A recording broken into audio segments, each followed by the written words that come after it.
our first speaker went to University of North Carolina, Chapel Hill for his undergraduate studies, followed by a PhD in astronomy and physics at UCLA, just nearby, where he then, after graduating, he did a couple of postdoc research positions at UC Riverside and at IPAC, a NASA center that's on Caltech's campus, and he has been there for the last 25 years. Now, he's going to talk a little bit in his talk about his trajectory, his academic trajectory, which is a little non-standard, but he does a really interesting thing. In addition to his PhD, which was all about galaxies and starburst galaxies, now he's primarily known for doing many of the NASA visualizations that you see when you scroll through an article about some NASA science or whatnot, and it says artist's conception or artist's illustration. He's usually the one making those that end up in press releases and news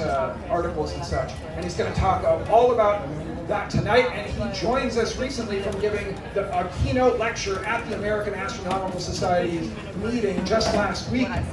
So he's a pretty big deal. So I'd like you all to applaud for our speaker, Dr. Robert Kirk.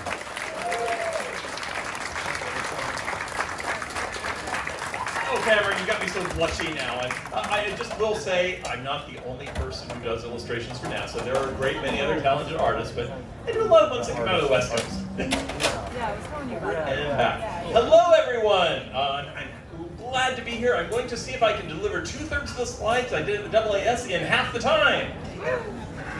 So, my background, when I was growing up, I'm old enough to have grown up on the original Star Trek, and I would say that three big things in my life really led me to the career trajectory I was on. You know, just a fascination because of sci-fi, shows like Star Trek.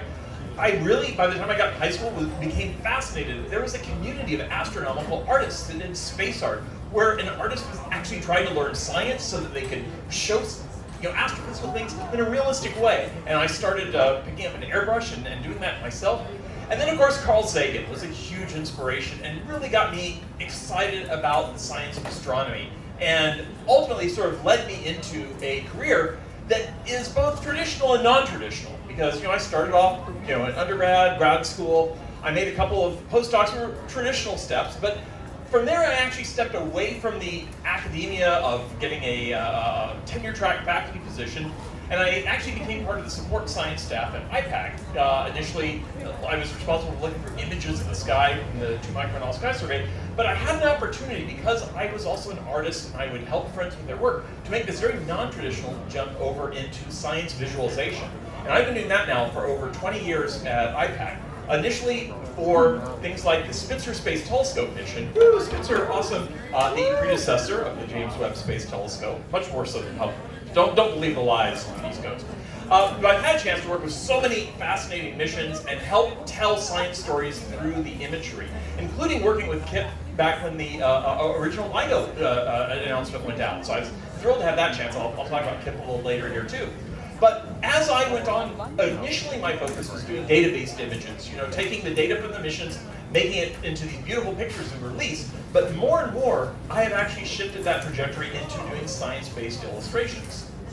So, I did recently have a chance to rediscover some of my early work, and I have to say, when I done my first airbrush painting of a galaxy and got the chance to look at it after decades, I was very unimpressed. This is terrible. It was like, my God, what was I thinking? Galaxies don't even look like that. Why did I even do this? But then I realized that when I was in high school, this is what galaxy images look like. This is what galaxy images look like. They were all done on photographic plates with film. They were usually overexposed to bring out the outer edges of the galaxy, but I didn't understand that the middles of galaxies actually had really dense star clusters. It wasn't until much later in my career and access to high dynamic range data. This double taps, I don't like that. There's a whole morphology to galaxies that I didn't understand because I couldn't see it in the data at that point. So in this sense, I found that illustrations are always guided by, but can also deeply affect our mental geography of the universe. And so in a sense, this is really what I'm trying to do, is help people understand a little space geography in the illustrations that we do. So what do we want for an effective science visualization? Well, it sort of has three roles here, right? When you're scrolling through your newsfeed, we want to grab your attention and by bringing some focus onto this article, maybe illustrate an idea that we have shown visually that then will lead you to the article and help you understand the article, because you already have a little bit of foreknowledge of what the article is going to be about. Now, often the data can actually achieve this, right? They're beautiful data images, but there are some cases where the data needs a little help. In fact, many of these, it's like, maybe if you're in that particular field of astrophysics, you understand it, but even if you do an adjacent concept, a research topic, that doesn't mean anything to you. So that's why we need to do these evaluations of our science visualizations. And so there are sort of three things that we can evaluate. One, obviously, is it accurate? Does it show something realistically? But another one is it clear? Are we, if you look at it, if you look at it, will you understand what we want you to see in it? And of course, the third is it amazing? Does it actually get you excited and want to read the article? So this really says that visualizations depend on these three ideas, these three tensions, right? There's the science that pulls towards accuracy. There's the communications skill set, the people who are public press officers who know how to write science communications for the public. And then there are the artists who know what's amazing and what looks cool. And a really effective visualization is one in which all of these tensions have pulled and struggled, advocating for their way of doing things. And ultimately, if you've done it right, you've ended up with something, hopefully, that works really well. Now, another way of thinking about this and visualizing the visualization process is that coming into any story, there might be a small number of things that we know are true from that result or supported by data, right? We'll also have to know there's a bunch of other things we know are ruled out by that result and that are completely wrong. But there are many, many more things that are possibilities that might or might not be true. They're not ruled out, but they're not necessarily supported. So when we do a piece of art, I can't do a piece of art that's like a superposition of every possible version of an exoplanet that exists. We have to make decisions. We sort of have to draw a circle around some of these ideas and say, okay, these are the points we're going to try to put into it. You know, we might even include a couple known things to be false if they serve the actual communication side. Like, we might exaggerate the scale of objects just so you can see it when you look at the picture. Because if we did it completely accurately, you might not see anything in the picture at all. And then, of course, we encircle some of these possibilities and fill in the gaps with art. And what I like to think of is that the art encompassing those possibilities actually itself becomes a bit of a hypothesis of what might actually be a scientific case. So with that, one example I'm going to start with is the Milky Way itself, the galaxy that we all live in. And you might ask, why do we need to illustrate the Milky Way? We live in it. You look up at night, everything you see is part of the Milky Way. But the trick is, what if you were dropped into the middle of Times Square and then asked to draw an accurate map of all of Manhattan Island, right? You can do really well with the stuff that's up close, but there are some sight lines, you can see all the way down. Other directions are blocked by buildings, and our galaxy is much like that. We are smack dab in the middle of it. Off to one side, there are these dark dust clouds that block our view in many directions, and it's a very opaque thing. Well, I had a chance, working with a colleague of mine, Bob Benjamin, to do this illustration of what our galaxy would look like if we popped out and looked at it from above. And in this press release, we basically had 3 check marks we were trying to emphasize. We were saying, of course, the Milky Way is a spiral galaxy, so that was the general idea that we had there. There is a bar that runs through the center of our galaxy that a lot of people don't even know that is there. You don't even see it in the artwork at Griffith Observatory if you go there, which is very sad. But yeah, and this particular result was out about the size and orientation of the bar, and of course we made sure that the location of the sun relative to that was correct. But that was really all the check marks that we had in this particular result.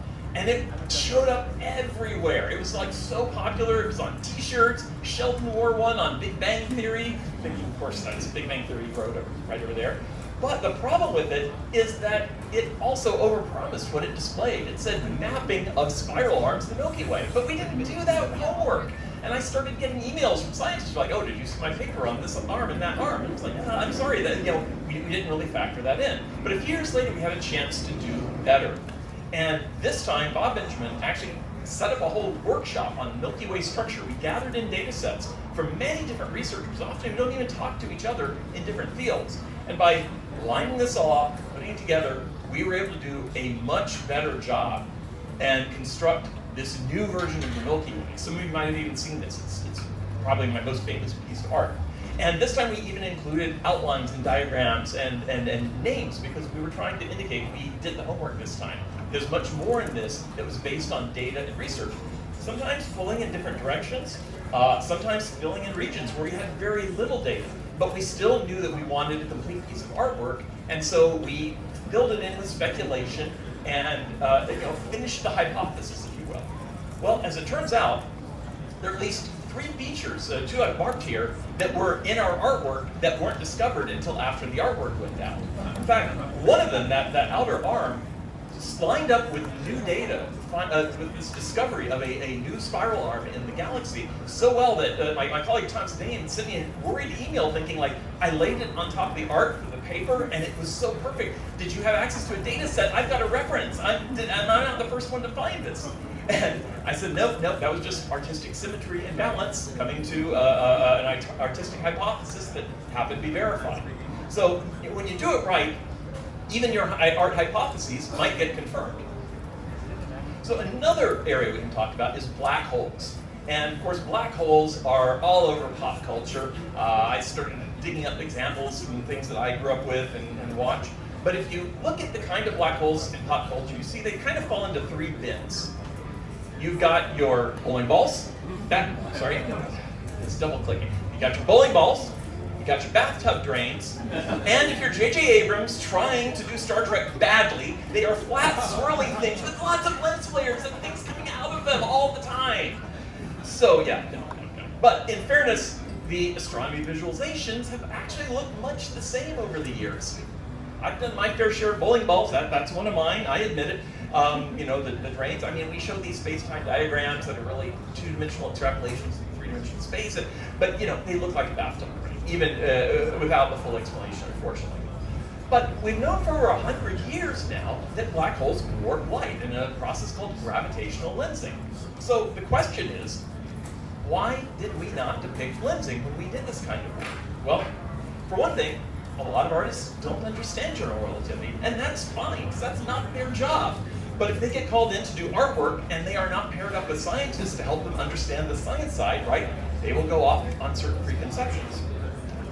Another thing, of course, is that it's harder to create, and sometimes you're on a deadline and you cut corners, and that's understandable. If that press release is going on Friday, you got to have something, so you might do the easier thing. But the third and really frustrating thing is gravitational lensing was not expected, because balls and drains were aligned with entrenched misconceptions of what black holes were, and people would push back against doing it the right way because it's not what people expected.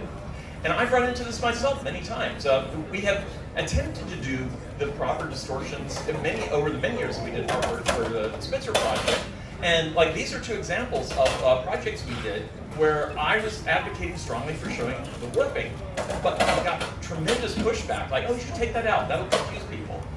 And this is again where I would pull on the science thread and say, yes, but maybe people need to be confused because we should be teaching them something because they've been shown the wrong thing again and again. But it was always an uphill battle, and in fact I would say the Space Spitzer that's on YouTube is, I believe, the first science fiction short ever to show lensing around a black hole. But you may know now that about a decade ago, something changed in this field. And that would be the movie Interstellar, where a director actually wanted to work with a scientist, listen to what the scientists had to say, and do a visualization that was so accurate that they actually got 2 refereed science papers out of it. So at that point, that movie version became iconic. Everyone has seen that, and now even Star Trek gets it right.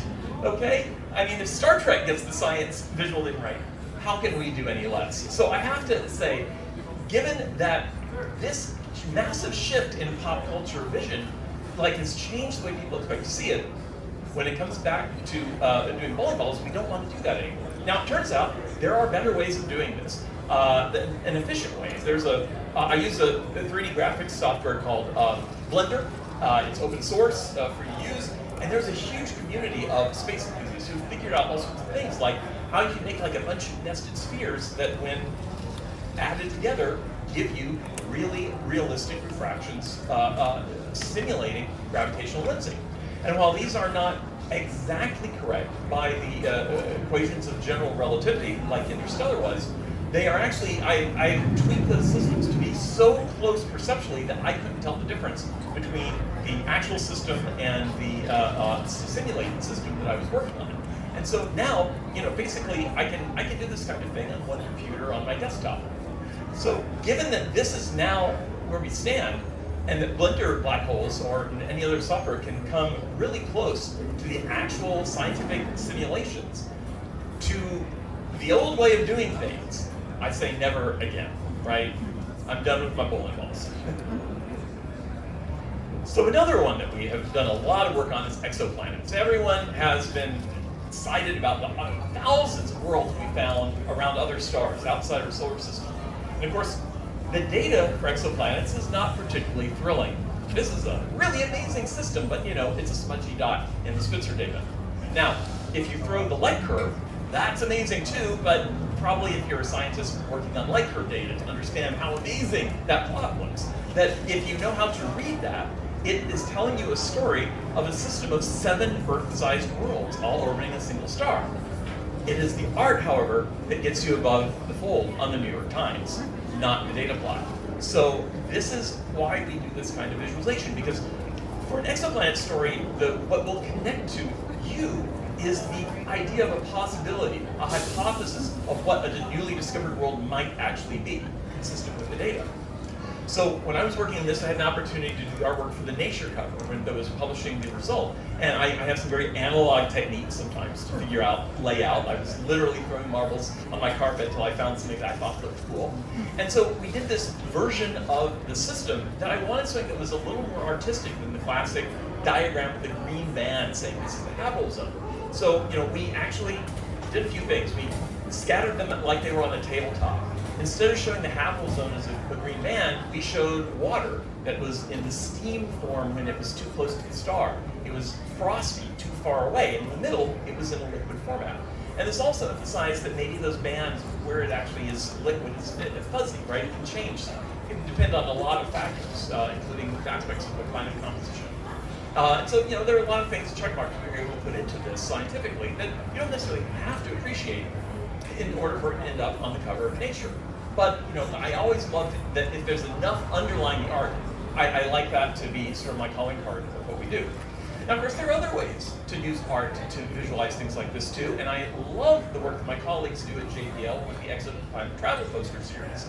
Joey Harris did this version of the TRAPPIST-1 system, where he was really tapping into this excitement of what if you were there, you could look up in the sky, and these other planets in your sky would actually be worlds you could see, not just pinpoints of life. So I think this kind of approach also has wonderful, wonderful excitement value.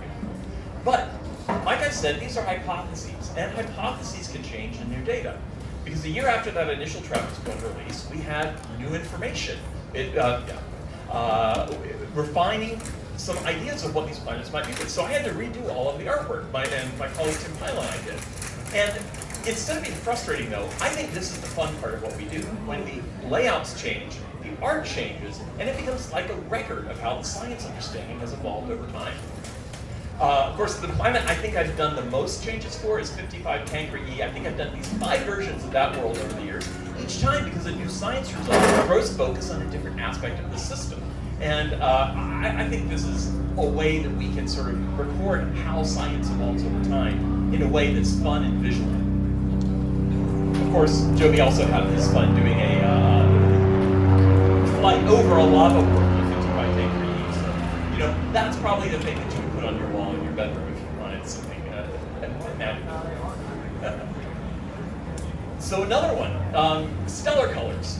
The stars have color. Right? We know this, amateur astronomers know this, we see this in the art, but when we show this as astronomers and illustrators, we often don't do a very good job. And like every one of these pictures is a scientific illustration, explaining a point, they're all basically wrong, at least in one or two major ways. And part of the reason of that is astronomers are really lousy at naming things. Because of these objects, these 6 objects, brown dwarfs, yellow dwarfs, red dwarfs, white dwarfs, blue supergiants, black holes, arguably, only 2 of them are correctly named. The rest of these are wrong. Those aren't the actual colors they have. Yet, and that is actually because the predominant thing that affects the color of the stars is their temperature. And temperature has a very specific black body spectrum that runs from reds to blues, depending on whether it's cooler or hotter. But because we have named these things red dwarfs, and we call the sun a yellow dwarf, we are insistent that that sun was going to look yellow in the picture, when in fact, the actual color of these falls more like this. Indeed, the coolest red dwarf is not any redder than like a 60-watt light bulb. It's maybe a 40-watt light bulb, but it's like, if you think of it, it's that kind of color temperature. It's a soft orange, which means the brown dwarfs are actually the ones that are cold enough to be red. And our yellow dwarf sun, well, if you take a piece of white paper out at noon and hold it under the sun, does it look yellow? No, because we basically define white by the sun's color. So these are the kind of things that I like to do to change the narrative a little bit. Another thing that I get pushback on. But in fact, another interesting aspect is if you also take into account how much brighter things get when they get hotter, you see there's a whole range of colors and brightnesses that these stars have. But it does let you do animations like this. This is one I just put together a few weeks ago for the talk I gave to the AAS, incorporating both the accurate sizes of different types of stars, accurate colors, and accurate brightnesses that I've actually been able to build in Blender using the actual mathematics of the black body. And when you do that, you can open up whole other kinds of storytelling that are worthy, maybe not what people expect, but it's actually going to teach something closer to what's real. So hopefully, if we have things like this going forward, when we see exoplanet animations like this, we can take a planet around a red dwarf star and make it exciting and convincing, but with the understanding of that red dwarf star isn't actually red, it's orange. And it will be coming in there. I think it still looks cool doing it the right way. So to wrap this up, I had one other thing I wanted to throw in the grab bag. And this is largely because of Cameron and the artwork he chose to advertise this Astronomy on Tap. It comes to what I would call my multiverse challenge. This was one of the more difficult options I had for an illustration, because I was working with a colleague of mine who needed an illustration that showed our entire universe sitting around with lots of other universes. And he wanted to depict that 2 other universes might be interacting with our universe, but in a way that might create a signature in the cosmic microwave background, which is the faintest, coolest signature that we see in the distant universe in all directions, and is one of the biggest confirmations of the Big Bang theory that we have. And on top of it, I couldn't mention Loki or the TVA. So, multiverse. So how do you do this? Well, we went back and forth a little bit, and there have been very, very cool, fun, visual, multiverse illustrations in the years, but I wanted this one to be at least a little bit grounded. So the one we came up with is this, where our universe is the big one over to the side here, but the ideas that we came up with to sort of ground it a little bit is the idea that in this design, time increases as you move towards the center of the bubble. So the outer part of the bubble would be the Big Bang, the original, the earliest point in time. And then, so you get structures that are closer to like early universe formation on the outer set, we get more galaxy images in the middle. And therefore, if we touch 2 bubbles together, we would be saying these 2 universes influenced each other at their earliest moments in their history. And so that's sort of how we did that design of the 2 interacting universes. And as far as like other universes with different physics, different colors and patterns, sure, why not? That's that's as good as anything. So that was when you go back and look at the invite this evening. Just remember, that's the science behind the multiverse on that invite. So I will end up simply with a QR code. If those of you are interested in trying to find out more astrophysics images, there's a side project that I've been working on for years called astropix.org. And if you go to this site, you'll actually find the image galleries of the Spitzer and Hubble and James Webb and the European Southern Observatory all gathered in one place. we currently have almost 10,000 images there. And it's way better than just trying to Google space images, because we actually have all the original caption material. We actually have little guides that show you which colors in the image correspond to what parts of the spectrum, and it takes you back to the source material if you want. So astrophysics.org, check it out, share it with your friends. And on that, I conclude my journey to astrophysics visualization.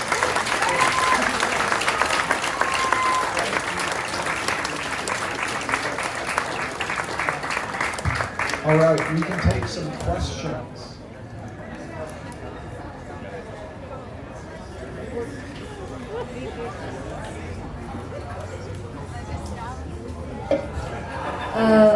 When you said about the two universes like interacting in your artwork, so if the Big Bang is on the outer shell, well, it got pushed back, then shouldn't it not have interacted in the first place, since the planet would have been smaller and it would have been a lot farther away? I will say your question already is beyond my understanding of this science result. It is an excellent question, because the people who work in this field are dealing in insane complexities about what does it even mean to talk about something beyond our universe. I did not study that in grad school. This is mind-blowing. So this is why the best I came up with was like, different colors, that works, right? But I challenge you, by the time you get through grad school, you might be able to answer that better than me.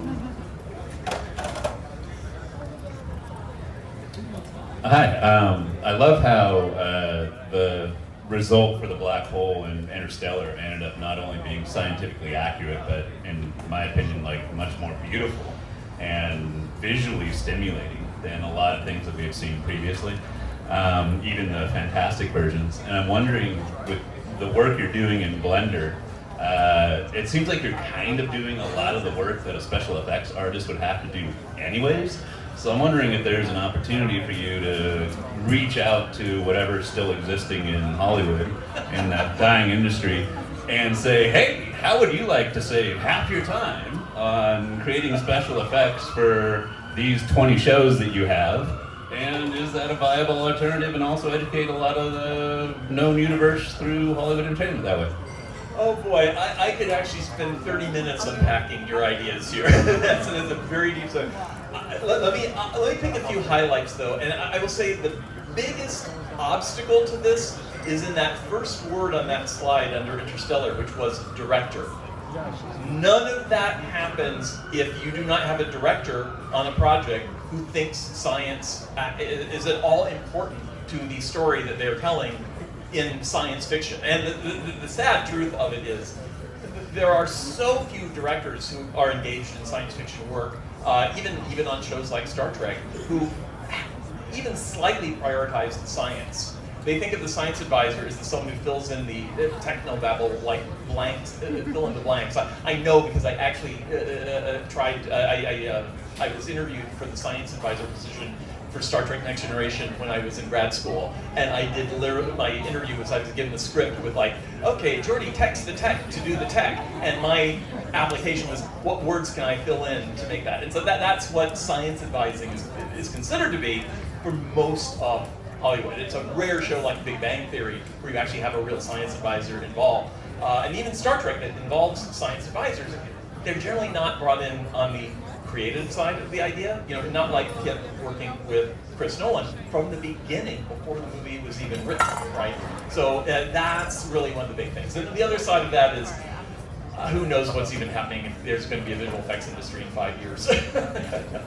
I have friends in it, and man, I am glad I'm not working their jobs right now. Okay, we can take one more question. It's because Hollywood hates and undervalues a critical technology that makes their movies possible, and yet they all want to pretend that visual effects is the ugly thing that ruins all their movies rather than even makes them possible. It's horrendous. Go hug a visual effects producer sometime. Just they need your support. What phenomenon today is poorly represented?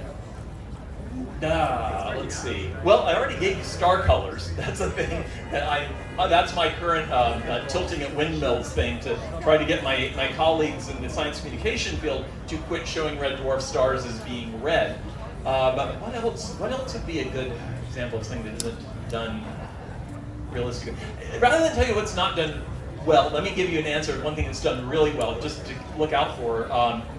On Wednesday this week, there's going to be a science visualization coming out of Space Telescope. My colleague Frank Summers is producing for the famous Pillars of Creation image from the Hubble, made popular by Hubble.